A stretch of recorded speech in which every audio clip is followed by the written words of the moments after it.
Hi, good morning and welcome to all students in this new academic session. I am Advocate Ambar Joshi and I will be teaching you the subject Business Law for the second year BCom students. Now, first let us try to understand why this subject has been introduced in your syllabus. See, today we don't assume that you will become lawyers or nobody wants to become a lawyer. उसके लिए आपको business law नहीं पढ़ाया जा रहा है. Business law is a subject for you as to understand because next year जब आप थर्ड ईयर में जाओगे आपको अकाउंट्स के सब्जेक्ट्स बढ़ जाएंगे. You will have company final accounts, you will have costing, you will have audit, you will have an number of things. तो वो अंडरस्टैंड करने के लिए कि एक कंपनी क्या होती है, कंपनी के टाइप्स क्या होते हैं, उसके लिए बेसिक लॉ का नॉलेज होना बहुत ज़रूरी है. That is the reason why this subject has been given to you. So today we don't assume that you will become lawyers. तो आपकी जो पढ़ाई है वो LLB के स्टूडेंट्स के लेवल की नहीं है, आपकी पढ़ाई BCom के लेवल की है. Now see, to be very honest with you, business law according to me is one of the most easiest subjects for SY BCom. लेकिन अनलकीली सबसे ज़्यादा फेलियर्स यही सब्जेक्ट में होते हैं. इसका कारण ये है कि प्रॉब्लम ये होता है that you don't understand how to approach to the subject. See, कोई भी सब्जेक्ट होता है ना, उसके लिए अप्रोच प्रॉपर होना चाहिए and you people exactly lack there.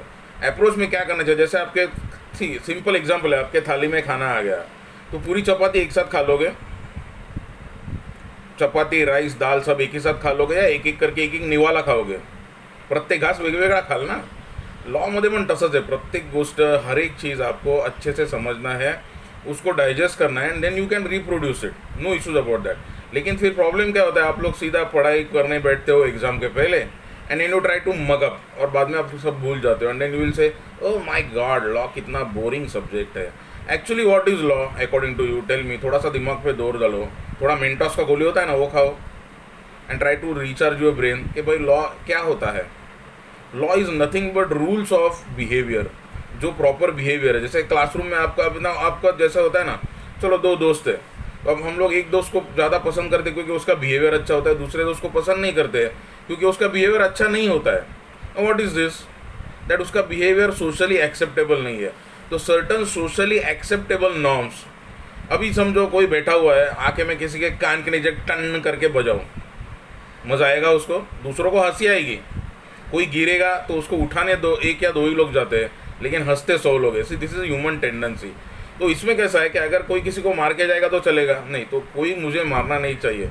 कोई आपका इंसल्ट करेगा, आपको गाली देगा तो चलेगा नहीं चलेगा. क्यों नहीं चलेगा, क्योंकि this is not accepted behaviour, this is not accepted norm of the society. तो लॉ क्या होता है, certain rules which are to be accepted, which are to be followed and which are to be obeyed by every citizen so that there are no issues. लेकिन problem वही होता है, जैसे एक एग्जाम्पल ले लो, ट्रैफिक के सिग्नल क्यों होते हैं, फॉलो करने के लिए. कितने लोग फॉलो करते हैं. आफ्टरनून के टाइम पे जब भी वो मामा खड़ा नहीं रहता हवालदार, तभी लोग क्या करते हैं, सिग्नल देखते रेड है, फिर यहाँ देखते फिर वहाँ देखते, हवालदार नहीं है तो निकल जाते हैं. कितने लोग ईमानदारी से रुकते, बहुत कम लोग रुकते हैं. तो ये ऐसी प्रॉब्लम यहाँ पे, the exact problem of the society starts with the fact that we break the rules. तो ये रूल्स अगर ओबे करो तो नहीं होगा. तुमको एक सिंपल उदाहरण देता हूँ. रामायण सबने देखा होगा, रामायण देखा हुआ है कि नहीं. हाँ, अभी रामायण में आपको मालूम है सीता माता का हरण हुआ था. सीता माता को किडनैप करके रावण उठा के लेके गया था. वो क्यों उठा के लेके जा सका, आपको याद है. जब राम का वो आवाज़ आया था कि मुझे बताओ, और जब भी सीता माता ने लक्ष्मण जी को बोला कि आप जाके राम जी को बताओ, उनकी सहायता करो, तभी लक्ष्मण जी ने जाने से पहले क्या किया था, एक लक्ष्मण रेशा खींची थी और सीता माता से कहा था कि आप इस रेशा से बाहर मत आना, इसके अंदर आने का साहस कोई भी नहीं कर सकता है. तो जब भी रावण आया सीता माता को उठाने के लिए, वो भी उस रेशा को पार नहीं कर सका. तो सीता माता का हरण क्यों हुआ, क्योंकि सीता माता खुद रेशा से बाहर आ गई थी. She cross the line. So ये लाइन अगर हम लोग क्रॉस नहीं करते हैं as a student, as a teacher, as a university, as a individual, तो एवरीथिंग रन्स फाइन. लेकिन अगर हम लोग लाइन छोड़ के बाहर जाते हैं, अभी जैसे ट्रेन है, ट्रेन को कहाँ चलना चाहिए, रेलवे लाइन पे. अगर ट्रेन कल सोचे कि चलो एक काम करते, यहाँ से निकल जाते और रास्ते पे चलते, चलेगा नहीं चलेगा. लेकिन हम लोग कहीं भी घुस जाते, ये प्रॉब्लम हो जाता है. ये तो आपका टोटल ह्यूमन इसका हो गया ना. उसी coming to your subject, we need to start with firstly the contract tag. अभी आपके 4 मॉड्यूल्स है जिसमें आपको कॉन्ट्रैक्ट टैग करना है। सेकंड मॉड्यूल है जिसमें आपको स्पेसिफिक कॉन्ट्रैक्ट्स करना है। देन थर्ड मॉड्यूल है जिसमें आपको सेल ऑफ गुड्स एक्ट करना है। और चौथा मॉड्यूल है जिसमें आपको निगोशियल इंस्ट्रूमेंट्स एक्ट करना है। हर एक इसको इक्वल मार्क्स है और हर एक मॉड्यूल एक्चुअली ईजी है, बराबर टाइम से करने जाओ तो कुछ प्रॉब्लम नहीं है। Now see coming to Indian contract act, जो जनरल प्रिंसिपल्स ऑफ, आपको खाली जनरल प्रिंसिपल्स ऑफ कॉन्ट्रैक्ट है एसवाई बीकॉम के लेवल के लिए, because you are not equated with the law students. तो यहाँ पे कैसे आपको खाली जनरल प्रिंसिपल्स ऑफ कॉन्ट्रैक्ट सीखना है। और ये सीखते वक्त एक बात ध्यान में रखिए, सीधी बात, एक सीधा एग्जाम्पल आपको देता हूँ, बहुत बड़ा रॉकेट साइंस की जरूरत नहीं है। Now suppose you want to construct a building, एक बिल्डिंग आपको खड़ी करनी है, आप क्या करोगे? बिल्डिंग कंस्ट्रक्शन चालू करोगे, पहले उसका एक प्लान सैंक्शन कर लोगे कॉरपोरेशन के पास जाके, एंड देन मटेरियल ला लोगे, जो अगर कोई एग्जिस्टिंग स्ट्रक्चर है उसको गिराओगे, खाली कर लोगे और फिर सीधा कंस्ट्रक्शन चालू कर दोगे। चलो एक काम करते हैं, एक सब लोग करते हैं ना, हम लोग कुछ अलग करके दिखाते हैं, let us do something different. तो मैं क्या सोचता हूँ, मैं एक काम करता हूँ, बिल्डिंग बनाना है ना, मुझे 2 माले की बिल्डिंग बनानी है, 2 फ्लोर, ठीक है, 2 स्टोरीड बिल्डिंग। अभी मैं आइडिया क्या करता हूँ, सब लोग नीचे से ऊपर बनाते हैं, मैं ऊपर से नीचे बनाता हूँ। चलेगा? नहीं चलेगा। क्यों नहीं चलेगा? क्योंकि हवा में तो आप बांध नहीं सकते हो। तो एक बेस होता है, बिल्डिंग कहाँ से शुरू होती है? उसके बेस से, जिसको इंग्लिश में प्लिंथ बोलते हैं, मराठी में पाया बोलते हैं। पाया मीन्स व्हाट? जैसे आपके फीट है, आप खड़े कहाँ रहोगे? सर पे, पैर पे, पैर पे। तो पैर पे भी कहाँ खड़े रहोगे? जहाँ पे आपका फूट है, ज्याला मराठी तळपाय म्हणतात, बरोबर ना। सी इसमें क्या होता है, आपको पहले कंस्ट्रक्शन करना है तो क्या करना पड़ेगा? बिल्डिंग का पाया बनाना पड़ेगा। और जो पाया रहता है, जो प्लिंथ है, वो वहीं पे नहीं बनता है, बिल्डिंग फिर क्या होगी? हिलेगी। वो बिल्डिंग नहीं हिलने के लिए क्या करना पड़ता है? ज़मीन के अंदर गड्ढा खोद के कुछ फीट अंदर जाके नीचे से कॉलम्स बनाने पड़ते हैं, ताकि वो बिल्डिंग को क्या मिले? स्थैर्य मिले। It should be properly rock solid, नहीं तो हवा आएगी तो बिल्डिंग हिलने लगेगी, बारिश आएगी तो बिल्डिंग बह जाएगी। वैसे जो कॉन्ट्रैक्ट एक्ट है, जो पहला मॉड्यूल है, ये आपके पूरे बिजनेस लॉ का बेस है। एक बार ये बराबर से समझ लो तो आगे के सारे मॉड्यूल्स, फिर आप नेक्स्ट सेमिस्टर में जाओ तो आपको कंपनी लॉ है, फिर आपको ये है इंटेलेक्चुअल प्रॉपर्टी राइट्स है, और जो मॉड्यूल्स नेक्स्ट सेमिस्टर में आएंगे उनको करने के लिए भी आपको बेसिक कॉन्ट्रैक्ट एक्ट की ज़रूरत पड़ती है। तो कॉन्ट्रैक्ट एक्ट बराबर से समझ लो। नाउ सी, मैं हर एक लेक्चर के 2 या 3 वीडियोस करके व्हाट्सएप ग्रुप पे पोस्ट करूँगा, और उसके साथ में जो रिटर्न नोट्स होने चाहिए उसके मैं आपको एक समरी जैसा भेजूँगा, जिसके क्लिक्स होंगे। जब भी मैं पेज को रेफ़र करूँगा बात करते वक्त, वो पेज नंबर भी बोला जाएगा मुझसे, और वो उसका फ़ोटो जो है, इमेज है, वो भी आपको व्हाट्सएप ग्रुप पे मिलेगा। अगर कुछ बात नहीं समझती है, कुछ डिफ़िकल्टी आती है, note it down, and when the actual physical class start, जब हम लोग क्लास में एक दूसरे के सामने मैं खड़ा रहूँगा, आप बैठोगे, जब हम लोग बात करेंगे, तभी आपके जो भी डिफ़िकल्टीज होगी मैं सॉल्व करूँगा। कोई भी मुझे ये नंबर पे पर्सनल कांटेक्ट करके डिफ़िकल्टीज नहीं पूछेगा, ना ही ग्रुप में कोई किसी किस्म के क्वेरीज पूछेगा। क्वेरीज आप ठीक से मार्क करके नोट करके रख लो, जब भी रेगुलर लेक्चर चालू हो जाएगा तभी मैं उसके साथ डील करूँगा, ठीक है। Now starting with the subject Indian contract act. देखिए क्या होता है, कॉन्ट्रैक्ट क्या होता है, ये समझने से पहले हमको ये समझने की ज़रूरत है कि एग्रीमेंट क्या होता है। What is an agreement? Agreement आपके हिसाब से क्या होता है? फिर से थोड़ा सा मेंटोस खाओ, दिमाग पे जोर डालो और थोड़ा सा सोचो कि what is a contract, what is a agreement. Agreement मतलब एक चीज़ है जिसके ऊपर 2 पार्टीज एग्री करती है। कोई भी एग्रीमेंट में मिनिमम 2 पार्टीज होनी चाहिए, 2 से ज़्यादा भी हो सकती है, लेकिन मिनिमम 2 होनी चाहिए, क्योंकि कोई भी आदमी खुद के साथ एग्रीमेंट या कॉन्ट्रैक्ट नहीं कर सकता है। देखिए एग्रीमेंट जो है वो पहले समझ लो what is a contract. Agreement जब भी लीगली एनफोर्सेबल होता है तभी वो कॉन्ट्रैक्ट बनता है। कॉन्ट्रैक्ट कभी होता है, एग्रीमेंट कॉन्ट्रैक्ट बनेगा जब वो कॉन्ट्रैक्ट लीगली एनफोर्सेबल है। Means what? Now see, it is a promise. एक एग्रीमेंट समझो एक एग्रीमेंट में 2 पार्टीज है, ए और बी। ए और बी एक दूसरे को कुछ प्रॉमिस दे रहे हैं। नाउ सी व्हाट इज सबसे बेस्ट एग्जांपल और इजीएस्ट एग्जांपल आपको देता हूँ, सर्विस लॉ। अभी कोई आदमी किसी के पास जॉब करता है तो 2 पार्टीज तो होने चाहिए मिनिमम, एक जॉब देने वाला और एक जॉब लेके जॉब करने वाला। Now what are this parties to be addressed as, हर एक पार्टी का नाम होता है।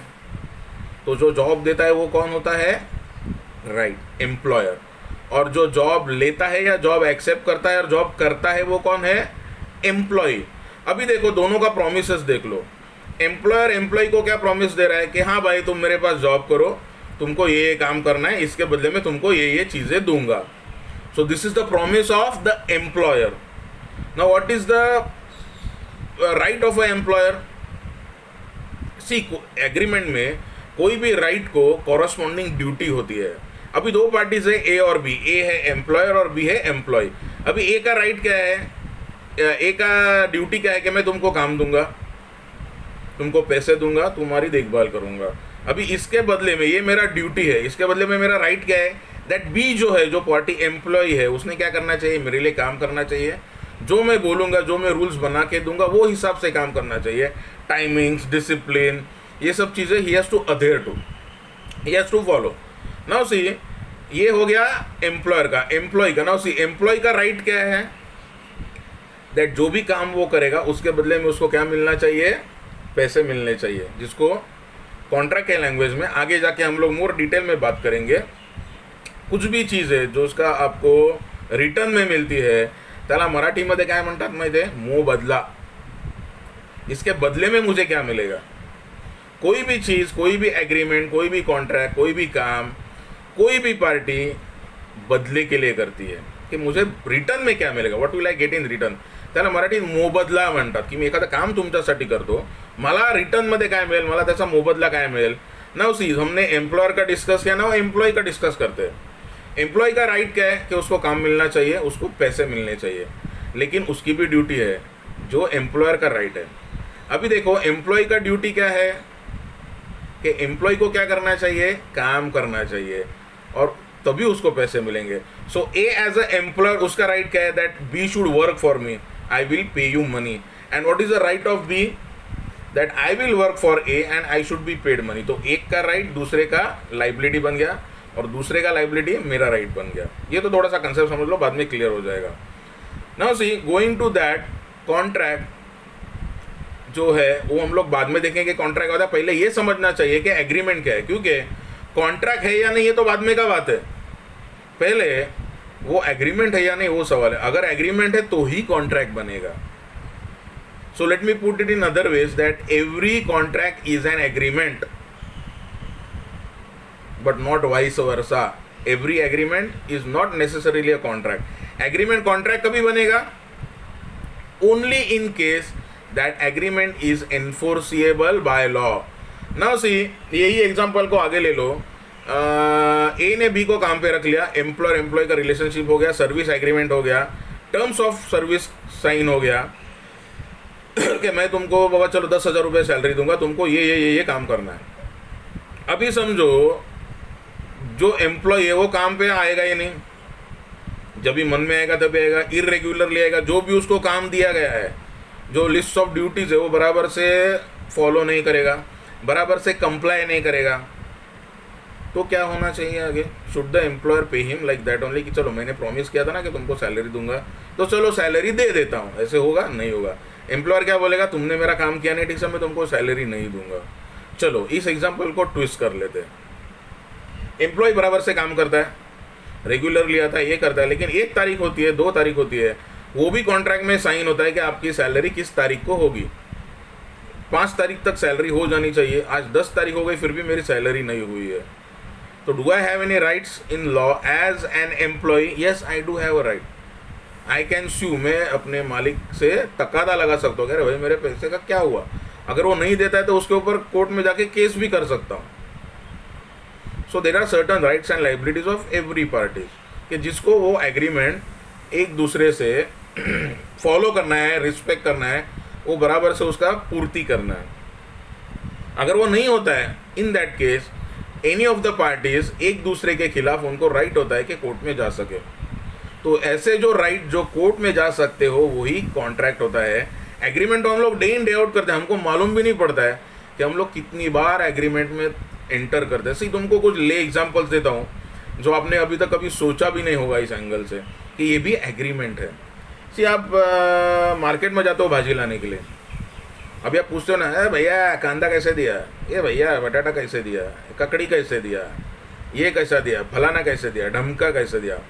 अभी वो जो भी आपको बात करता है तो वो बोलेगा ये 10 रुपया किलो है। फिर आप बोलते अरे बहुत ज़्यादा बोल रहे हो, 8 रुपये में दे दो। वो बोलेगा नहीं नहीं 8 में तो नहीं होगा, चलो एक काम करते हैं 9 रुपये में ले लो।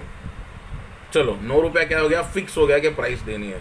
अभी वो आपको, अब वो बोलेगा कितना दो, आप बोलोगे 1 किलो दे दो, वो 1 किलो तोल के दे देगा, आप 9 रुपया दे दोगे और घर जाओगे। लेकिन ये आपको पता है अभी क्या हुआ, ये एक एग्रीमेंट हो गया, ये एक ओरल एग्रीमेंट है। एग्रीमेंट के भी प्रकार होते हैं। एग्रीमेंट 2 टाइप का होता है, एक होता है एक्सप्रेस एग्रीमेंट और दूसरा टाइप होता है जिसको बोलते हैं इम्प्लाइड। एक्सप्रेस मीन्स व्हाट, जिसको एक्सप्रेस किया जाता है। एक्सप्रेस करने के 2 मोड से, 2 मेथड्स है, बाय वर्ड्स ऑफ माउथ, मुंह से बात करके, and second is by written. और जो सेकंड कैटेगरी है, जो सेकंड टाइप है इम्प्लाइड, उसमें contract has to be inferred. अभी इसका भी एग्जांपल देता हूँ। रेलवे है, रेलवे आपको ट्रैवल करना है, आपको मुंबई जाना है किसी काम के लिए, चलो तो रेलवे क्या ऐड करती है कि भाई आ जाओ, मैंने रेलवे चालू किया है, तुमको ट्रैवल करना है, मैं तुमको यहाँ से वहाँ लेके जा सकता हूँ और उसके बदले में आपको पैसे देने पड़ेंगे। ऐसे होता है। या कोई रिक्शा वाला पकड़ लो, आपको रिक्शा से जाना है, ऑटो से ट्रैवल करना है, तो ऑटो वाला क्या आपके घर के बाहर लाउड स्पीकर लेके खड़ा रहता है, अरे मैं ऑटो वाला हूँ, किसी को आना है तो आ जाओ, मैं छोड़ दूंगा, इतने पैसे लूँगा। Things are very clear. Auto अगर आपके घर के बाहर खड़ा रहता है तो ऑटो 2 टाइप के होते हैं, एक मीटर वाला होता है और दूसरा शेयर वाला होता है। तो शेयर वाले में तो फिक्स है, यहाँ से समझो स्टेशन जाने का भाड़ा लगता है 30 रुपया फॉर एग्जाम्पल पर सीट। तो 3 या 4 3 लोगों को एक्चुअली लीगली बिठा सकते हो, वो 4 या 5 लोगों को इलीगली 1-2 लोगों को ज़्यादा घुसेड़ देता है कि चलो 50-60 रुपये ज़्यादा मिल गया एंड निकल जाते हैं। और इसमें क्या होता है, एक्चुअली लॉ वायलेट हो रहा है, क्योंकि ट्रांसपोर्ट का जो पॉलिसी है, जो इंश्योरेंस का पॉलिसी होता है उसके हिसाब से, और आरटीओ का जो रूल्स है उसके हिसाब से, कोई भी ऑटो रिक्शा में only 3 passengers are allowed. That apart we are not concern with that. तो वो आपको बोलता है स्टेशन छोड़ूंगा इतना, या आप उसको पूछते हो अरे मुझे स्टेशन छोड़ोगे, नहीं, आप जाके लाइन में खड़े रहते हो, लाइन में बैठते हो और निकल जाते हो। वहाँ पे उतरने के बाद आप पूछते भी ना, आपको मालूम है इतना रेट है। तो ये क्या हो गया, ये इम्प्लॉयड कॉन्ट्रैक्ट हो गया। इसमें किसी किस्म का जो स्टेप्स होते हैं ना, कोई भी एग्रीमेंट एंटर करने से पहले कुछ स्टेप्स फॉलो करने होते हैं, वो स्टेप्स नहीं होते हैं, एग्रीमेंट सीधा एंटर होता है और एग्जीक्यूट हो जाता है। ये हो गया इम्प्लॉयड का, ये आप बाद में थोड़ा डिटेल में सीखोगे। नाउ सी, कॉन्ट्रैक्ट का जो शुरुआत होता है, any contract always starts with a proposal. Now see, refer to page number 1, मैंने पिक्स डाले हुए हैं, वो देख लो। ऑफर, अभी पहले ये समझ लो what is an offer. OFFER, offer. Offer means what, उसको दूसरा वर्ड यूज किया जाता है प्रपोजल।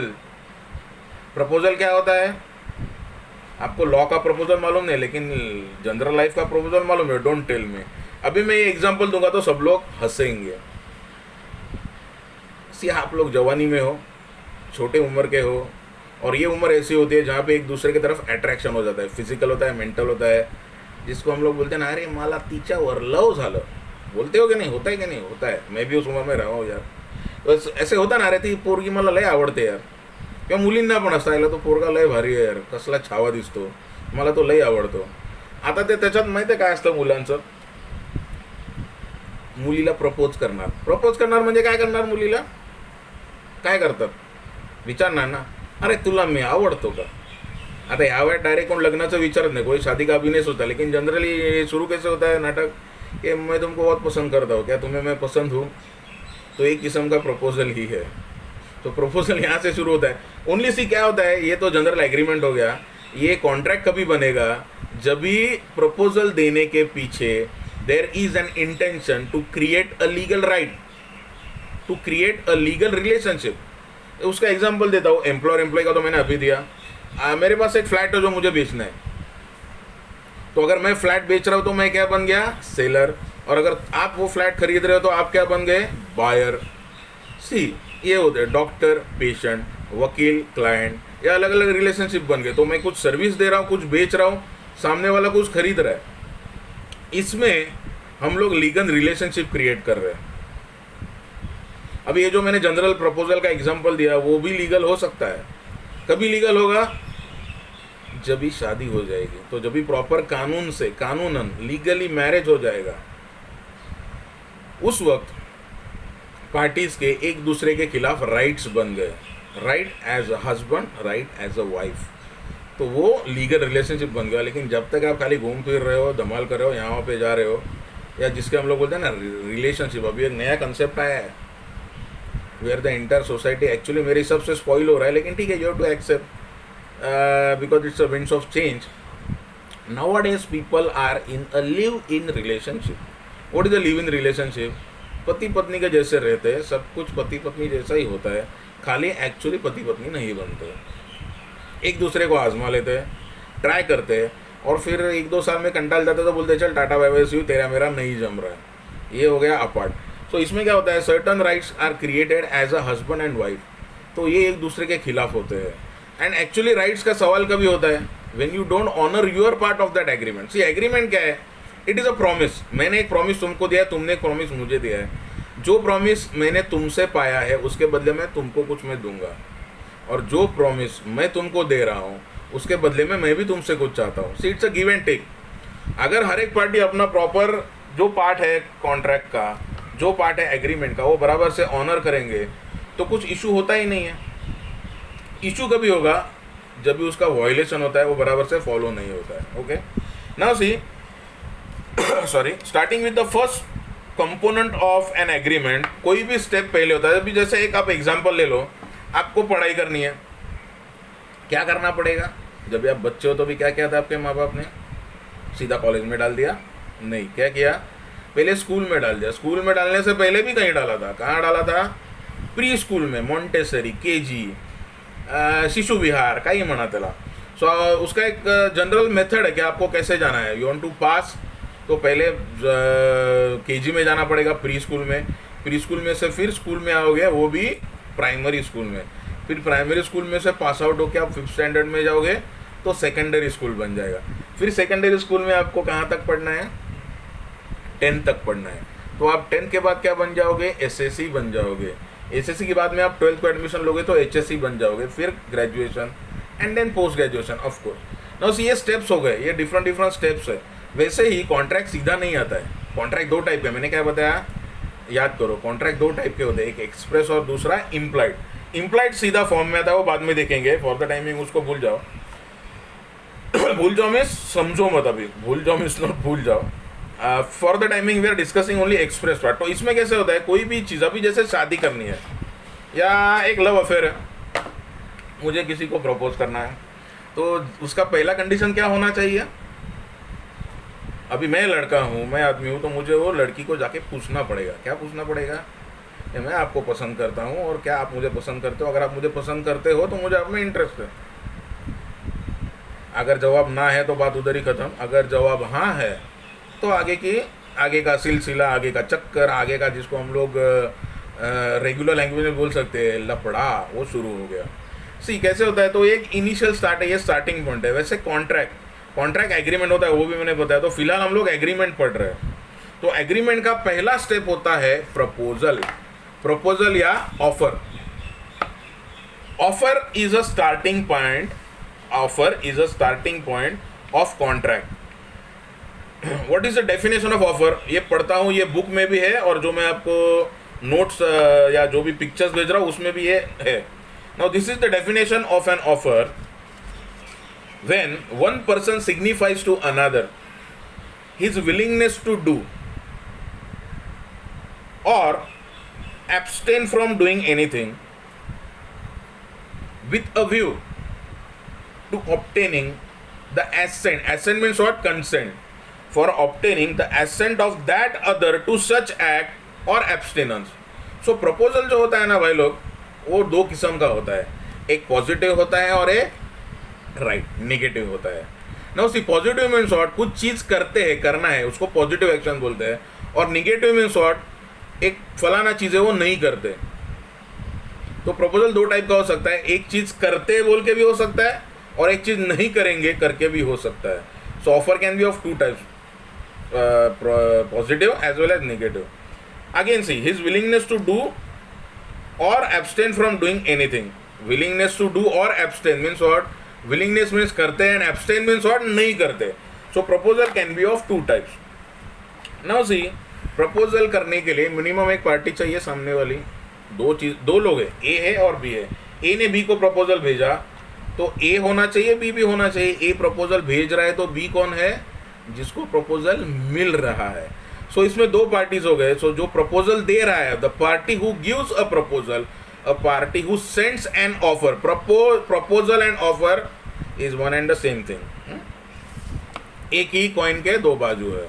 सो कंफ्यूज नहीं होना है. सो मिनिमम दो पार्टीज होने चाहिए. एक जो ऑफर भेज रहा है वो कौन? उसको क्या बोलते हैं? ऑफरर. उसको और भी दो नाम से जाना जाता है. प्रपोजर. जो प्रॉमिस भेज रहा है कौन? Offeror, proposer. या और एक थर्ड नाम है प्रॉमिसर, मतलब जो प्रॉमिस दे रहा है. एंड दूसरा पार्टी होना चाहिए जिसको प्रपोजल मिल रहा है. तो वो कौन है? A person who receives the offer is. अगर ऑफर है तो ऑफरी. प्रपोजर है तो जिसको प्रपोज किया जाता है वो कौन है? प्रपोजी. और अगर प्रॉमिसर है तो जिसको प्रॉमिस के लिए पूछा जा रहा है वो कौन है? Promisee. So there are ideally two parties. Legal language में आप देखो ज़्यादा करके first party second party use होता है, लेकिन प्रॉमिसर या प्रॉमिसी यही ज़्यादा टर्म्स यूज होते हैं. So person to whom offer is made is an offeree, proposee और promisee. Now again coming to the manner of offer. क्या ऑफर कैसे किया जाता है? ऑफर करने के दो तरीके हैं. या तो पूछना पड़ेगा, एक्सप्रेस, या तो इम्प्लाइड. Express means what? जिसको व्यक्त किया जाता है. व्यक्त करने के दो मीडियम्स है. Either by words of mouth, मतलब ओरल के मुंह से पूछो. एंड सेकंड क्या है? राइटिंग में उसको एक लेटर भेजो. That is in writing.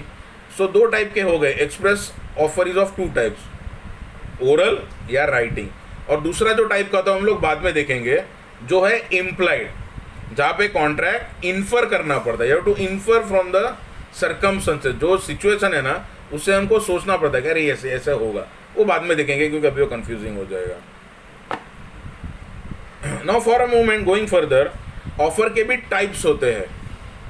Offer के भी टाइप्स होते हैं, प्रकार होते हैं.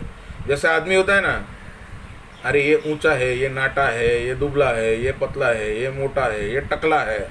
मैं भी थोड़ा सा टकला हूँ. अभी देखो इसमें ऑफर्स के भी टाइप है. ऑफर के टाइप देख लो. Now this is page number 2 on the picture which I have sent you. और मैंने वो पेज के ऊपर वो जो पिक्चर्स है उसके ऊपर पेज नंबर भी डाला हुआ है.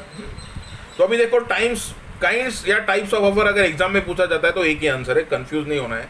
काइंड्स ऑफ ऑफर और टाइप्स ऑफ ऑफर एक ही चीज है. First type, general offer. एक जनरल ऑफर होता है ना, वो ओपन होता है, किसी के लिए भी होता है. Anybody can accept it. जैसे मुझे मेरा फ्लैट या मेरी बाइक या मेरी गाड़ी बेचनी है, तो मैं ऐसे थोड़ी बोलता हूँ अरे वो आदमी चल रहा है ना उसको ही बेचूंगा. मैं कैसे बोलता हूँ मुझे कार ही बेचनी है, तो आप ऐड देते हो पेपर में, सामने से कोई भी आके ऑफर एक्सेप्ट करता है नहीं करता है. ये हो गया general offer which is accept which is invitation to all public, reservation नहीं है. Then second type is specific offer. Specific offer क्या होता है? जो ओनली एक स्पेसिफिक पर्सन को पूछी जाती है. यार मला बाईक विकायची आहे पण तू घेणार असेल तर मी विकेल.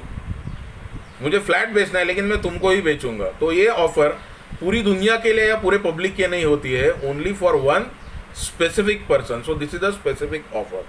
Then third type, counter offer. Counter offer means what? दो पार्टीज है मिनिमम. ए और कोई भी एग्रीमेंट के लिए दो पार्टी तो होने चाहिए, दो से ज़्यादा भी हो सकते हैं, लेकिन मिनिमम दो होने चाहिए. तो इसमें कैसा है, ए ने बी को ऑफर दिया, बी ने भी ए को ऑफर दिया. सो ये क्या हो गया? काउंटर ऑफर हो गया. एक दूसरे को ऑफर हो गया. वो कभी टेबल टेनिस खेलते देखते हो या बैडमिंटन खेलते, एक ने यहाँ से मारा एक ने वहाँ से मारा, तो उसको रैली बोलते, काउंटर रैली बोलते कि मैंने मारा तुमने भी मारा, तो तुमने ऑफर किया मैंने भी ऑफर किया, counter offer. Then next type is standing offer. Now I am referring to the picture number 3, page number 3. Standing offer जो ओपन और कंटिन्यूइंग ऑफर होता है, जो एक फिक्स पीरियड के लिए होता है. That offer is valid for some time, और वो टाइम खत्म हो गया, ऑफर निकल गई. इसका बेस्ट एग्जांपल ले लो, सेल. अरे 15 ऑगस्ट आली मोबाईलचा सेल लागला, अरे गणपती फेस्टिवल आला, दिवाळी आला, ये फेस्टिवल के टाइम पे बहुत सारे चमचे बढ़ते हैं मार्केट में, बहुत सारे ऐसे बलून्स भी फूटते हैं कि सेल है। तो सेल क्या होता है, अरे 15 अगस्त को सेल, या बिग बाजार का सेल देख लो, सबसे बेस्ट एग्जांपल। अगस्त का उनका 15 अगस्त का बहुत बड़ा सेल होता है, वो 12 या 13 अगस्त को ही चालू हो जाता है, 12, 13, 14, 15 4 दिन समझो चलेगा। 15 अगस्त को सेल खत्म हो गया, 16 अगस्त को जाओ तो वो ऑफर मिलेगा नहीं मिलेगी। 12 तारीख को सेल चालू होने वाला है, 10 तारीख को जाओ तो भी ऑफर मिलेगा नहीं मिलेगा। So there is a period of that offer is restricted और limited only from 12th to 15th अगस्त। तो ये हो गया स्टैंडिंग ऑफर जो एक फिक्स पीरियड के होते हैं।